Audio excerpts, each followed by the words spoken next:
Welcome, Dr. James Beckett, Sports Card Insights.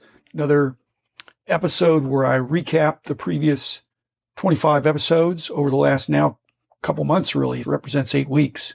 When I first started, it was about every 3 or 4 weeks, it seemed, and I could remember them because they just happened. Now it's a recap and a refresher for my benefit as well. I enjoy thinking back over these episodes and listening a little bit if I need to catch up on what I said. I don't know that anybody has these episodes memorized. They jump around a little bit, and I understand that. I want to thank my sponsors. And when I look back on these recaps, sometimes I can look back and think that I give a little bit of a shout out to each of the sponsors, not just through the mention of the sponsor list, but was there some coverage? Let's see. I had dinner with Rob Veras and Mike Fruitman, but that doesn't count. But I did have a good time with them during this last period of time. And Hugs and Scott and Heritage, they're coming up next time. Panini, I think, did not get a lot of coverage during this group, but they got a whole bunch before. And Topps is always going to get some positive mention. And Upper Deck, there was a box battle in there. And then certainly Beckett Media, all the Beckett entities get plenty of coverage. I'm trying to keep it all positive, but there was a lot of confusion going on with BGS. And ComC, I won't say that Rich Klein is a constant commercial, but it's pretty clear that we're both pretty big fans of ComC and really enjoy the niche that it has, and it's Rich's current employer. Thank you, all those sponsors, and I'm just going to keep going here. I'm up to 975 now, so I'm going to 1,000, and then we'll see what happens after that. First one, I'm going to recap here, 949, which was titled Cards I Should Have by Now, completely and shamelessly inspired by John Keating, and then gently critiqued by him afterwards. But I listened to his episode and I thought, I could do that. He did his version of it. I did my version of it. And he was maybe not poking fun at me, but just trying to get a little comment of, I thought you would have said this one or that one or whatever.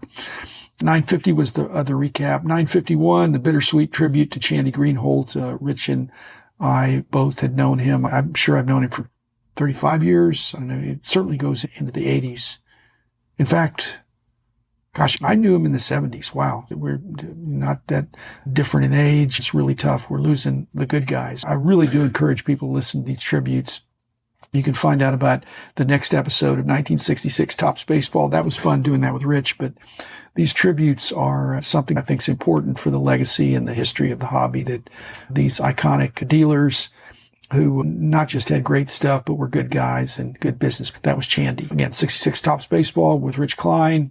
The big question is, will we do every top set and every other set? Rich and I don't know that we'll do them all, but we're having fun doing the ones we haven't done, and there's still plenty more to do. 953 and 54 were the 5 listener questions. I just put a 5.0 and 6.0 just for my reference in case somebody says, hey, you had a question in there. Those are the episodes where I really could use some better show notes so that you could dig into, in the 6th minute, the question 4 of that episode was something that you want to review or check back against. I'm still getting good questions and I'm working on the next round. I got a whole bunch more, and I'll package them in an eclectic way and deliver them in this next group of 25. But that was 5 and 5 there. 955 was the Upper Deck hockey box. I won't say it's impossible. Let's just say it's hard to do audio reviews. The only thing I have going for me is that I was there before Upper Deck hockey was a thing, and I have collected hockey and opened my share of product, but it's fun to open new product, and I appreciate Upper Deck giving me a little sampling sometimes of what they're doing. And again, all the companies are doing some great work. It's tough to keep creative and keep enough of the old themes and designs as well as bringing in new things. 956 was the first of what I think will be many more. We've got more coming in this group, and then I'll probably do another volley of those with Rich. Just called it Ramblings. Rich has had ramblings for, I think, a couple of decades in his writing, and he had a column to that effect for a long time. But there's no rules. When two guys are talking and they're rambling, after all, it's a daily podcast. Nobody's my boss. Rich and I can get together like a couple guys and just talk about the hobby, and it doesn't have to be linear. We can jump around. I think most people have said they enjoyed it, and so we'll do more of that. In fact, we don't even need to do dueling questions. We can just do stream of consciousness. So thanks, Rich, for your flexibility. And again, we just jump in and wing it. And that's actually been a lot of fun. 957 was the interview with Danny Black, who's the founder Maybe he says he's the co-founder of Hobby News Daily, but it seems like it was his idea. And I'm hopeful. I think Rich Miller does a great job, but I think there's always room for more positive hobby content that is timely. And Danny always brings a sense of humor to everything he does, and has got a nice group of writers and contributors that are involved. And I love that. I think that's one of the secrets of my success. If it's a secret, is I had some great contributors. Some were paid very well, and some weren't paid that well, and some were just great people who wanted to advance the hobby. 958, some more ramblings with Rich. 959, the personalization issue. That really was an accumulation of aspects of personalization that probably didn't fit together. I never really outlined it. I just had some ideas. I got a lot more feedback on that episode than I thought, because some people had probably thought about that. And as the title would imply, they personalized that episode. And so that's to the point that personalization is something I've thought about a lot in the industry. After all, my name is on a lot of stuff at this point. 960, more ramblings with Rich. 961, more ramblings. Again, we could just have ramblings with Rich. It could be the whole podcast, but that's not fair to Rich. But I'll give you some more Rich. We've got more things teed up for this next group. Dick Perez and Mark Evans came on together on episode 962. And some of the podcasts that I listened to faithfully, they'd already been on. So they've kind of been on the circuit. And I had been talking to Mark over many months. And so then finally, when I did get a chance to schedule him and Dick to be on the podcast, I was really looking forward to doing that. But I told him, I said, I don't really want you to just say the stuff you've been saying. I want to break some, not necessarily new ground, but I want to ask some questions that haven't already been asked. And they were very amenable to that, and it was great. Dick has a very compelling story, and so does Mark. So I'm really looking forward to the documentary. And again, this wasn't a commercial, but it's certainly something you ought to consider. 963 was my grading origin story. It's kind of like an outtakes or an abridgment, but I deleted some stuff. It wasn't everything that I said, but I gave a short talk to the BGS grading trainees, and some other people were there that you'd know their names. It was just a situation where I could share some of my story about how I've always been a grader. Now, I'm not a very good numerical grader, but I'm a really good grader for spotting fakes, for spotting alterations and things like that. And I'm not going to be off by a whole bunch of numbers. I'm not going to think something's a 10 if it's a 7, but whether it's a 7 or a 7.5 or a 6 or a 7 or a 5, maybe even a 5 or 7 on some of these vintage, I can miss things. So I'm not the best grader, but it doesn't mean I don't have grading abilities. I just couldn't do it full time. Or I wouldn't want to. I don't think I'd be that good at it. And I'm glad we've got guys that have not only done it full time, but they've done it for many years. And my hat's off to them. They're a great group over at BGS. 964 were outtakes with Dick and Mark about the Diamond King documentary. When I have these Zoom calls, I go more than 15 minutes just because I'm going to use 15 minutes.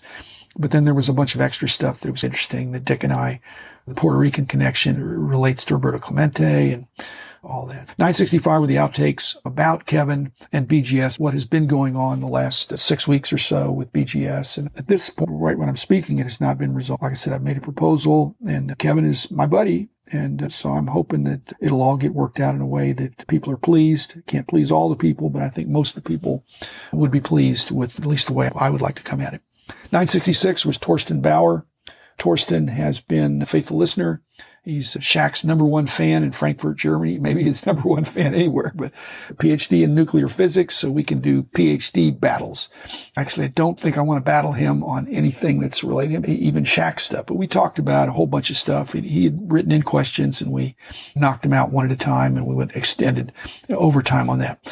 Newsflash, if you are a subscriber to Basketball Card Fanatic, you can get Torsten's rookie card. It is bound into the magazine of the episode, not this last one, but the one before. Now, my card is in there too, but I've had cards before. Torsten has his rookie card in Basketball Card Fanatic of whatever that would be, April issue.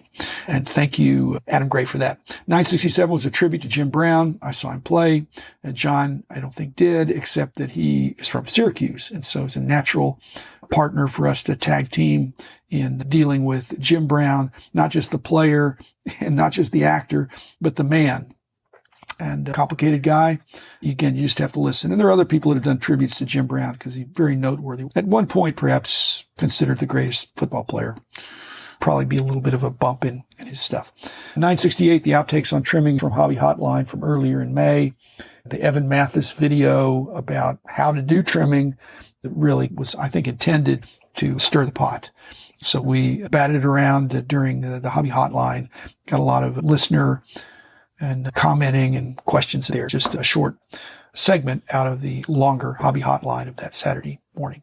969, dueling questions with Cage Lawyer. Cage now has his own show. We talked about his episodes with Andrew. They were numbering them, and then they did some other numbers, but they were getting up there, and they actually passed me up because I'm 975 on this episode. But Cage is prolific, and he's one of the few guys that I've had on that he basically talks for a living. And me, I don't talk for a living. I talk for 15 minutes a day, and then I hang up my microphone. But Cage is always on. He made it fun, and he had saved up some questions for me, and I had some for him. 970, Mark Hoyle, Red Sox master collector, very well-liked and well-respected veteran collector of all things Red Sox. Again, we did some other eclectic episodes. Rich Klein is there. And when you have three people there, you need three people that don't hog the microphone. You just have to take turns, and each guy was knowledgeable and wanted to contribute. There's more to come from Mark Hoyle. Thanks, Mark, for doing that. 971, some more from Torsten. 972, some more ramblings from Rich. In 973, a second group of Cage Lawyer dueling questions. Coming down the home stretch here, 975 now will be today, and 1000 will be, I guess, in about 8 weeks. I'm trying to think if it would come out somewhere probably right after the National. So if you've got any ideas, if you see me at the National and you've got some ideas of what to do for either episode 1000 or the second 1000 episodes, which I'm not promising to do, but I'm only doing 15 minutes 3 times a week. So that seems to have given me a little bit of a new lease on life. So thanks, everybody. I'll be back again in a couple of days with another episode, and I hope you enjoyed not just these last ones, but all of them. And if you want to see more of something, drop me a note at doctorjamesbeckett@gmail.com. So see you in a couple of days, and enjoy the hobby.